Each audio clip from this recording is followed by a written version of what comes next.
বেণী মাধব, বেণী মাধব, তোমার বাড়ি যাব। বেণী মাধব, তুমি কি আর আমার কথা ভাবো? বেণী মাধব, মোহন বাঁশি তমাল মূলে বাজিয়েছিলে, আমি তখন মালতী স্কুলে ডেস্কে বসে অঙ্ক করি, ছোট্ট ক্লাস ঘর। বাইরে দিদিমণির পাশে দিদিমণির বর। আমি তখন নবম শ্রেণী, আমি তখন শাড়ি। আলাপ হলো বেণী মাধব সুলেখাদের বাড়ি।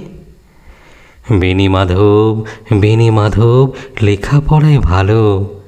শহর থেকে বেড়াতে এলে আমার রং কালো। তোমায় দেখে এক দৌড়ে পালিয়ে গেছি ঘরে। বেণী মাধব, আমার বাবা দোকানে কাজ করে।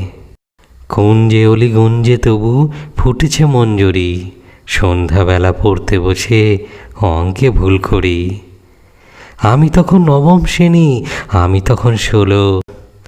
ব্রিজের ধারে বেণী মাধব লুকিয়ে দেখা হলো।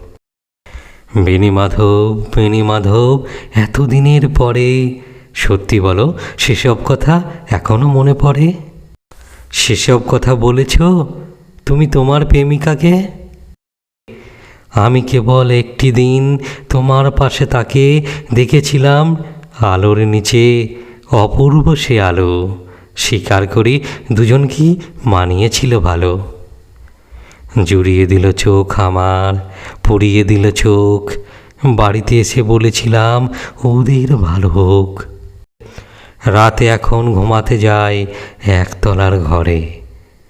মেঝের উপর বিছানা পাতা, জ্যোৎস্না এসে পড়ে।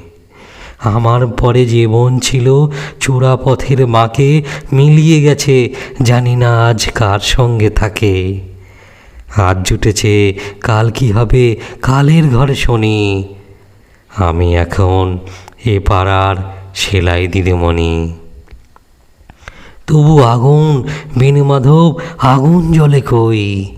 কেমন হবে আমিও যদি নষ্ট মেয়ে হই।